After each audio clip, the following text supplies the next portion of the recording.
आप सुन रहे हैं हॉरर कहानी, वह भी मेरी जुबानी। तो दोस्तों, आज मैंने आप लोगों के लिए खौफनाक और सस्पेंस से भरी हुई कहानी लेकर आया हूं, वह भी कुलधारा विलेज, राजस्थान के बारे में। कहानी बहुत ही डरावनी है, इसलिए आप लोग वीडियो को अंत तक जरूर देखें। दोस्तों, अगर आपके पास कोई डरावनी सच्ची कहानी है तो आप मुझे इंस्टाग्राम पर अपनी कहानी भेज सकते हैं। वीडियो शुरू करने से पहले मुझे आप सबसे छोटी सी रिक्वेस्ट है कि अगर आप मेरे चैनल पर नए हैं तो मेरे चैनल को सब्सक्राइब करना और मेरी वीडियो को लाइक भी करना।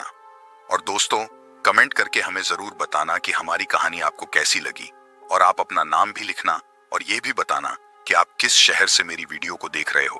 और फिर मेरे आने वाली वीडियो में मैं आप लोगों के नाम बताऊंगा।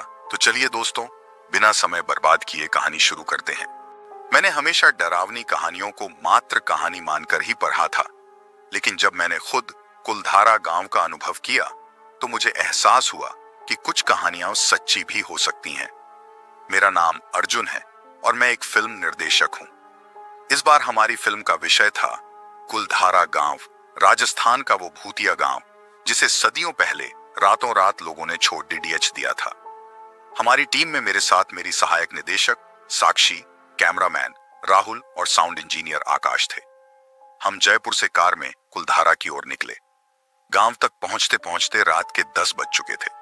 गांव के पास पहुंचते ही माहौल में अजीब सी ठंडक और सन्नाटा महसूस होने लगा।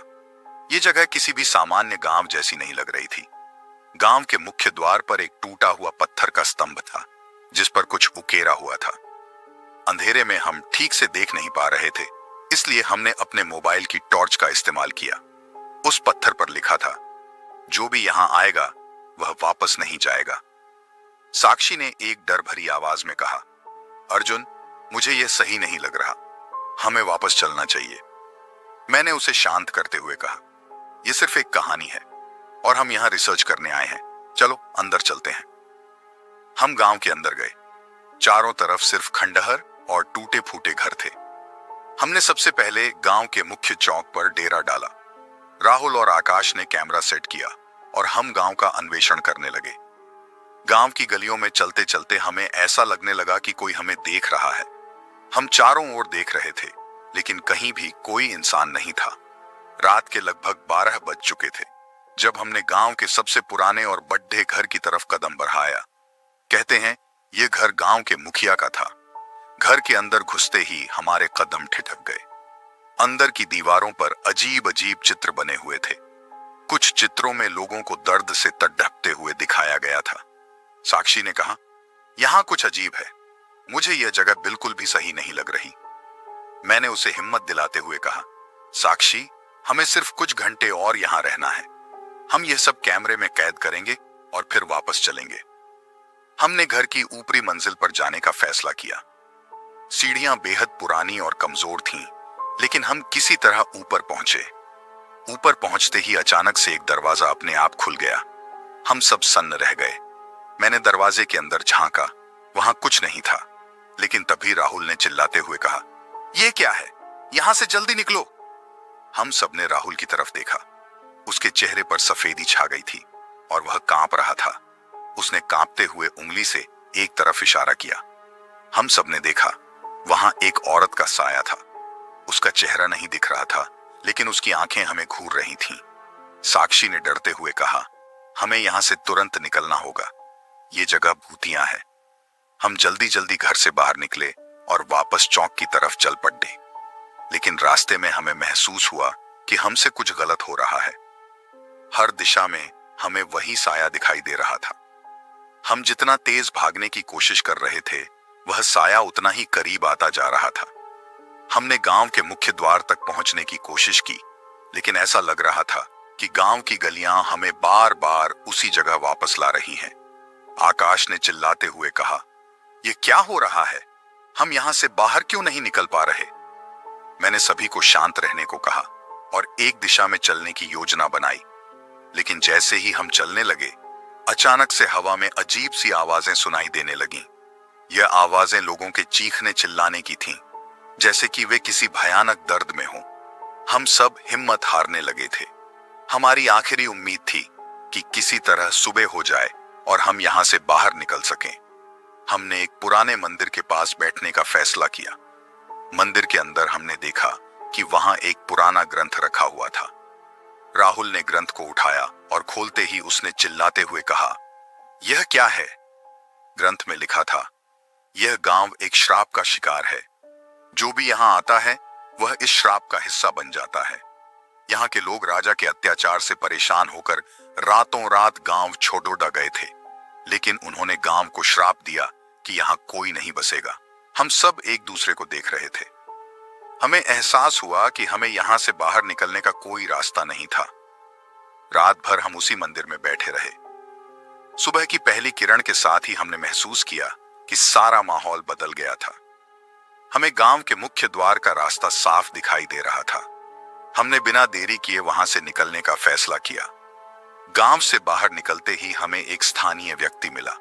उसने हमारे चेहरों पर डर देखकर पूछा, क्या आप लोग कुलधारा से आ रहे हैं? हमने हां में सिर हिलाया। उसने कहा, आप लोग भाग्यशाली हैं कि बचकर आ गए। कई लोग अंदर जाते हैं लेकिन वापस नहीं आते। ये सुनकर हमें एहसास हुआ कि हम सचमुच कितने करीब थे उस श्राप के चपेट में आने के। उस दिन के बाद मैंने कभी भी डरावनी कहानियों को मात्र कहानी नहीं समझा। कुलधारा गांव की भूतियां रात ने हमें सिखा दिया था कि कुछ रहस्य ऐसे होते हैं जिन्हें खुलने नहीं देना चाहिए। उस दिन के बाद हमने ठान लिया कि हम कभी भी इस भूतिया अनुभव को भुला नहीं पाएंगे।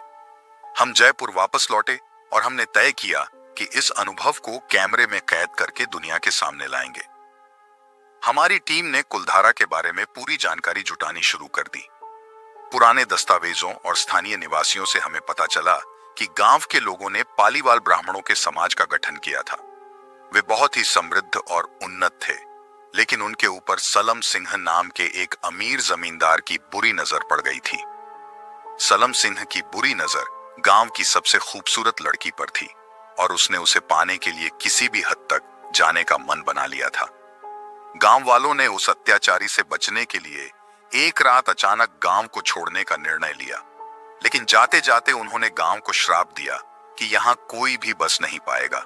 वे लोग कहां गए यह कोई नहीं जानता, लेकिन उनका श्राप आज भी इस गांव पर है। हमने इस जानकारी के आधार पर एक डॉक्यूमेंट्री फिल्म बनाई और उसे एक बड़े फिल्म महोत्सव में प्रस्तुत किया। हमारी फिल्म को काफी सराहना मिली, लेकिन इससे भी महत्वपूर्ण यह था कि कुलधारा की कहानी दुनिया के सामने आई, लेकिन कहानी यहां खत्म नहीं हुई। हमारे फिल्म की रिलीज के कुछ हफ्ते बाद हमारे साथ अजीब अजीब घटनाएं होने लगीं। साक्षी को रात में डरावने सपने आने लगे, जिनमें वह खुद को कुलधारा में फंसा हुआ पाती थी। राहुल ने अपने कैमरे में अजीब अजीब परछाइयां देखी जो उसने कभी शूट नहीं की थी। आकाश की तबीयत अचानक से खराब रहने लगी और डॉक्टर भी उसके मर्ज को समझ नहीं पा रहे थे। एक रात जब मैं अपने ऑफिस में अकेला बैठा था और फिल्म की सफलता के बारे में सोच रहा था, तभी मेरे टेबल पर रखा एक पुराना नक्शा अपने आप खुल गया। उस नक्शे पर कुलधारा का चित्र बना हुआ था और एक लाल निशान वहां दिख रहा था जहां हमने उस भूतिया औरत को देखा था। मुझे एहसास हुआ कि हम शायद किसी अदृश्य शक्ति के शिकार हो चुके हैं। मैंने तुरंत साक्षी, राहुल और आकाश को बुलाया और उन्हें यह बात बताई। हम सबने तय किया कि हमें वापस कुलधारा जाना होगा और वहां जाकर कुछ उपाय करना होगा। हम अगले दिन ही कुलधारा के लिए रवाना हो गए। इस बार हमने पहले से अधिक तैयारी की थी। हमने स्थानीय पुरोहित से मदद मांगी, जिन्होंने हमें कुछ मंत्र और ताबीज दिए। उन्होंने हमें चेतावनी दी कि गांव में कोई भी कदम सावधानी से उठाना होगा और वहां की आत्माओं को शांत करने के लिए विशेष पूजा करनी होगी। हम फिर से रात को कुलधारा पहुंचे। इस बार माहौल पहले से भी अधिक भयानक था। हम गांव के मुख्य चौक पर पहुंचे और पुरोहित ने वहां पूजा करना शुरू की। हम सब ने उसके निर्देशों का पालन किया और मंत्रों का जाप करने लगे। जैसे जैसे रात गहराती गई, वैसे वैसे हमें गांव के चारों ओर से अजीब अजीब आवाजें सुनाई देने लगीं। ये वही आवाजें थीं जो हमने पिछली बार सुनी थीं, चीखने चिल्लाने की, दर्द और यातना की आवाजें। लेकिन पुरोहित ने हमें हिम्मत नहीं हारने दी। उन्होंने मंत्रों का जाप तेज कर दिया और हमें ताबीज कसकर पकड़ डालने को कहा। अचानक से हमें लगा कि चारों तरफ का माहौल बदल रहा है। आवाजें धीरे धीरे कम होने लगीं और सन्नाटा छा गया। हमने देखा कि उस पुरानी औरत का साया धीरे धीरे हमारे सामने प्रकट हो रहा है। पुरोहित ने उसे शांत करने के लिए विशेष मंत्र पढ़े और उसकी आत्मा को मुक्ति दिलाने की प्रार्थना की। कुछ देर बाद वह साया धीरे धीरे गायब हो गया। हम सबने राहत की सांस ली। पुरोहित ने कहा कि हमने आत्माओं को शांत कर दिया है और अब हमें यहां से चले जाना चाहिए। हम गांव से बाहर निकले और फिर से जयपुर लौट आए। इस अनुभव ने हमें सिखाया कि कुछ रहस्य ऐसे होते हैं जिन्हें खुलने नहीं देना चाहिए। कुलधारा, गांव का श्राप आज भी जीवित है और हमें उसे छेद देना नहीं चाहिए। हमने अपनी डॉक्यूमेंट्री को एक नई शुरुआत दी और उसमें इस अनुभव को भी शामिल किया। अब मैं ये कहानी आपसे साझा कर रहा हूं ताकि आप भी जान सकें कि भूतिया कहानियां सिर्फ कहानियां नहीं होती। कुलधारा गांव आज भी अपनी रहस्यमयी और भूतिया कहानियों के साथ खड़ी दीदा है और मैं कभी भी उस गांव के श्राप को भूल नहीं पाऊंगा। कुलधारा से लौटने के बाद हमें लगा था कि हमारी परेशानियां खत्म हो चुकी हैं, लेकिन वास्तविकता इससे बहुत दूर थी।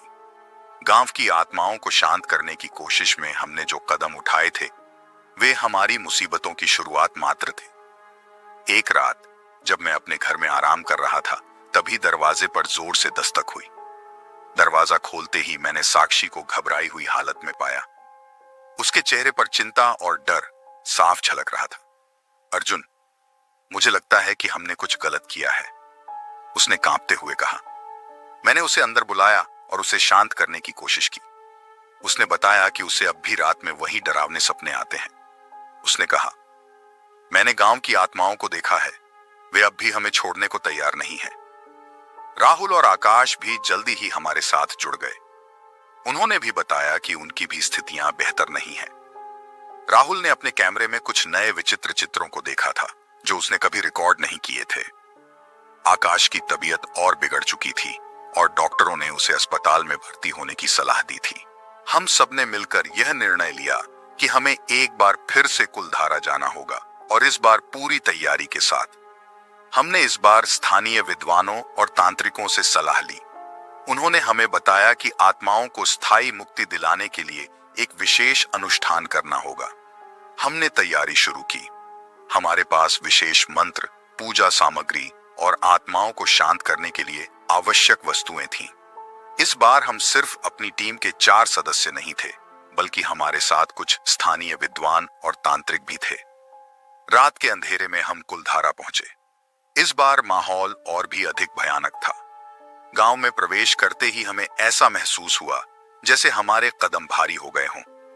हमें समझ में आ गया कि आत्माएं अब भी वहां मौजूद हैं और वे हमें महसूस कर रही हैं। हम गांव के मुख्य चौक पर पहुंचे और अनुष्ठान की तैयारी शुरू की। तांत्रिकों ने मंत्रों का जाप करना शुरू किया। हमने देखा कि हवा में अजीब सी ठंडक फैलने लगी और अचानक से चारों ओर अंधेरा छा गया। तांत्रिकों ने हमें बताया कि यह आत्माओं का विरोध है। उन्होंने हमें बिना रुके मंत्र जाप करने को कहा। हम सब ने एक दूसरे का हाथ पकड़ा और मंत्र जाप में शामिल हो गए। चारों ओर की हवा में एक अजीब सी ऊर्जा फैल गई थी। ऐसा लग रहा था कि आत्माएं हमारे आसपास घूम रही हैं। अचानक से हमें फिर से वही पुरानी औरत का साया दिखाई दिया। उसने हमें घूरते हुए कहा, तुम्हें यहां नहीं आना चाहिए था।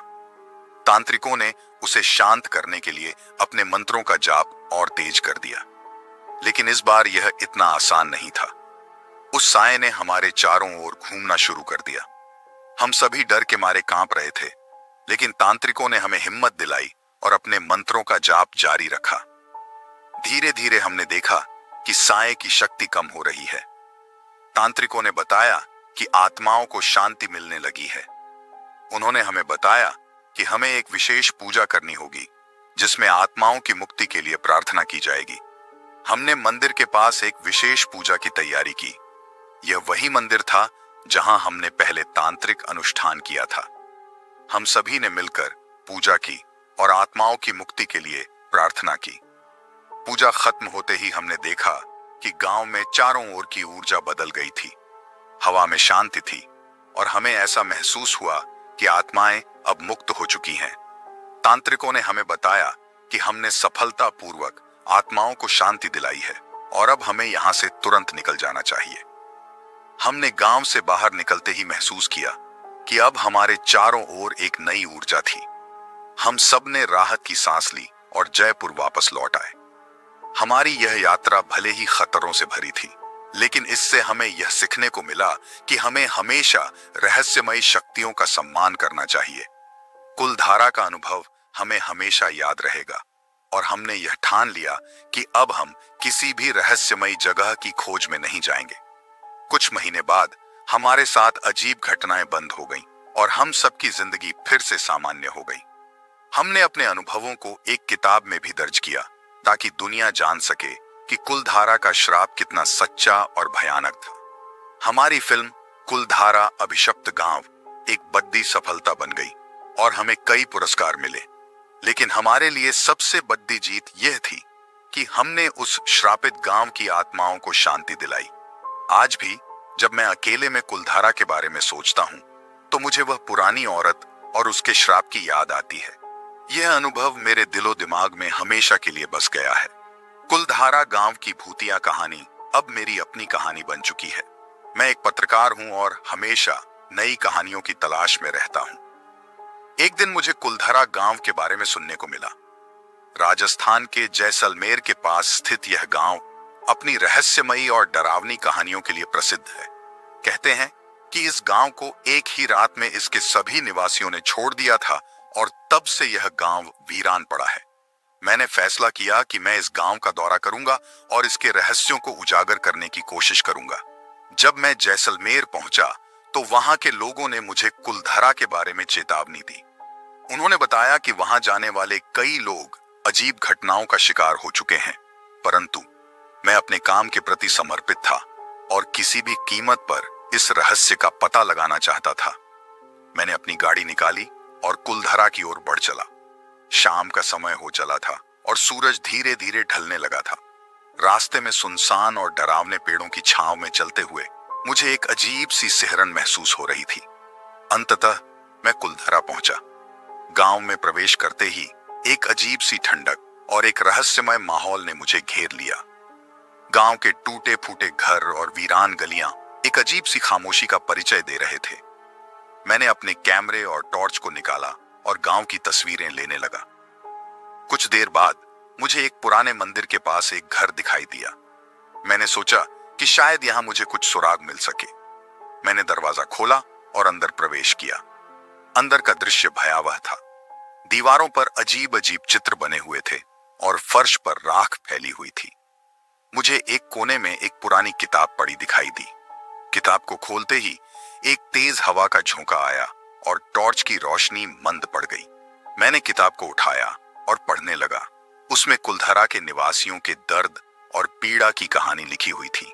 कहते हैं कि गांव के मुखिया की बेटी को एक क्रूर दीवान की नजरें लग गई थीं। जब गांव वालों ने इसका विरोध किया तो दीवान ने उन्हें प्रताड़ित करना शुरू कर दिया। अंत में सभी गांव वालों ने एक रात में गांव छोड़ने का फैसला किया और जाते जाते उन्होंने शाप दिया कि कोई भी यहां नहीं बस पाएगा। मैंने किताब को वहीं छोड़ दिया और बाहर निकलने का प्रयास किया। जैसे ही मैं बाहर निकला, मुझे एक अजीब सी आवाज सुनाई दी। ऐसा लगा मानो कोई मेरे पीछे पीछे आ रहा हो। मैंने मुड़कर देखा, पर वहां कोई नहीं था। मैं तेजी से चलने लगा, पर आवाजें तेज होती गईं। अब मुझे यकीन हो चला था कि यहां कुछ न कुछ गलत है। मैंने दौड़ना शुरू किया और मेरी टॉर्च गिर गई। अंधेरे में मैं ठोकर खाकर गिर पड़ा। जब मैं उठा तो मैंने देखा कि गांव की सभी गलियों में एक अजीब सी रोशनी हो रही थी। ऐसा लगा मानो सभी घरों में लोग फिर से बस गए हों, परंतु ये रोशनी किसी मानव की नहीं थी। मैंने अपने चारों ओर देखा और देखा कि गांव के हर घर से धुएं की तरह आकृतियां निकल रही थीं। ये आकृतियां उन गांव वालों की थीं जिन्होंने इस गांव को छोड़ दिया था। वे सभी मेरी ओर बढ़ रही थीं। उनकी आंखों में दर्द और क्रोध का मिश्रण था। मैंने भागने की कोशिश की, परंतु मेरे पैर जैसे जम गए थे। तभी एक तेज आवाज आई, तुम यहां क्या कर रहे हो? तुम्हें यहां नहीं आना चाहिए था। मैंने देखा कि एक आकृति मेरे सामने खड़ी थी। वह गांव के मुखिया की आत्मा थी।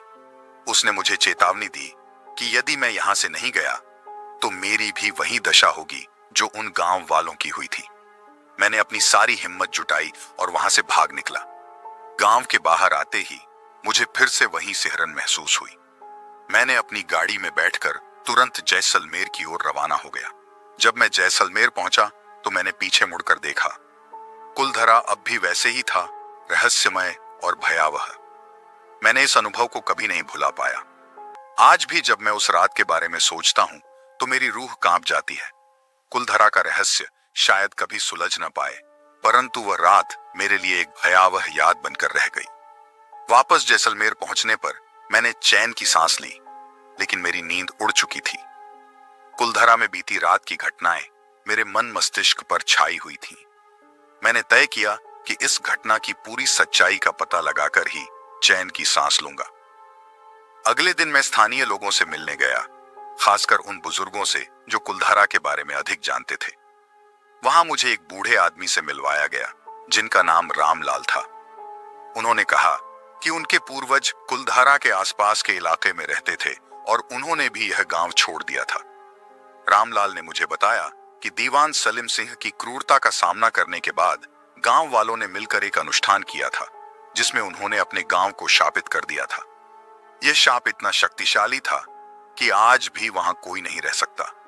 उन्होंने यह भी कहा कि कई लोग जिन्होंने गांव में रात बिताने की कोशिश की, या तो वे पागल हो गए या फिर उनका कोई अता पता नहीं चला। रामलाल की बातें सुनकर मेरा संकल्प और भी दृढ़ हो गया। मैंने सोचा कि मैं किसी तांत्रिक या विद्वान से मिलकर इस शाप के बारे में अधिक जान सकता हूं। इसी खोज में मेरी मुलाकात एक स्थानीय विद्वान आचार्य देवदत्त से हुई।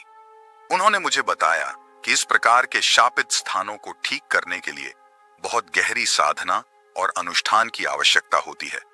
उन्होंने यह भी बताया कि यदि यह अनुष्ठान सही से नहीं किया गया तो शाप और भी शक्तिशाली हो सकता है। आचार्य देवदत्त ने मुझे 1 महीने की तैयारी और साधना करने को कहा, ताकि मैं उस स्थान की नकारात्मक ऊर्जा से सुरक्षित रह सकूं। मैंने उनकी बात मानी और उनकी देखरेख में साधना शुरू की। इस दौरान मैंने ध्यान, मंत्र जाप और योग के माध्यम से अपनी आत्मा को शक्तिशाली बनाया। 1 महीने बाद मैंने फिर से कुलधरा जाने का निर्णय लिया। इस बार मैं पूरी तरह से तैयार था, अपने साथ आवश्यक साधन और सुरक्षा के उपाय लेकर। रात होते ही मैंने गांव में प्रवेश किया और उस पुराने मंदिर के पास पहुंच गया। मैंने वहां पर अनुष्ठान शुरू किया जो आचार्य देवदत्त ने मुझे सिखाया था। जैसे जैसे मंत्रों का उच्चारण बढ़ता गया, वैसी वैसी गांव की अजीब घटनाएं भी बढ़ती गईं। धुएं की आकृतियां फिर से प्रकट होने लगीं और ऐसा लगा मानो वे मुझे रोकने की कोशिश कर रही हों। परंतु मैंने अपना मनोबल बनाए रखा और अनुष्ठान जारी रखा। आधी रात होते होते अचानक से एक जोरदार चीख सुनाई दी और एक भीषण हवा का झोंका आया। मैं थोड़ा डगमगाया, लेकिन मंत्रों का उच्चारण नहीं रोका। अंततः धुएं की आकृतियां धीरे धीरे गायब होने लगी और एक शांति का अनुभव होने लगा। अनुष्ठान समाप्त होते ही मैं वहां से बाहर निकला और देखा कि गांव अब पहले जैसा भयावह नहीं लग रहा था। ऐसा लग रहा था मानो वहां की नकारात्मक ऊर्जा समाप्त हो गई हो। मैंने राहत की सांस ली और अपने काम को सफल मानकर वापस जैसलमेर की ओर रवाना हुआ। जब मैं जैसलमेर पहुंचा तो आचार्य देवदत्त ने मुझे बधाई दी और कहा कि मैंने एक बहुत बड़ा कार्य किया है। उन्होंने कहा कि अब कुलधरा गांव धीरे धीरे पुनः बस सकता है, लेकिन इसमें समय लगेगा। आज कई साल बाद कुलधरा फिर से जीवंत हो उठा है। लोग वहां फिर से बसने लगे हैं और उस गांव की रहस्यमयी और डरावनी कहानियां अब केवल कहानियां बनकर रह गई हैं। मैं हमेशा उस रात के अनुभव को याद करता हूं और सोचता हूं कि कैसे मानव की इच्छा शक्ति और दृढ़ संकल्प किसी भी शाप को समाप्त कर सकता है। कुलधरा अब मेरे लिए केवल एक गांव नहीं है, बल्कि यह मेरे साहस और आत्मबल का प्रतीक बन गया है। दोस्तों, चलो देखते हैं कि कल की वीडियो में किस किस ने कमेंट किया था। राजेंद्रा पहले नंबर पर है, दीपक दूसरे नंबर पर है, अनन्या तीसरे नंबर पर है, सीमा चौथे नंबर पर है, दिनेश मिश्रा 5वीं नंबर पर है, राणा 6 नंबर पर है। तो मुझे उम्मीद है कि आपको वीडियो पसंद आएगा और कृपया मेरे चैनल को सब्सक्राइब करें और वीडियो को लाइक करें। अगले वीडियो में मिलते हैं, तब तक के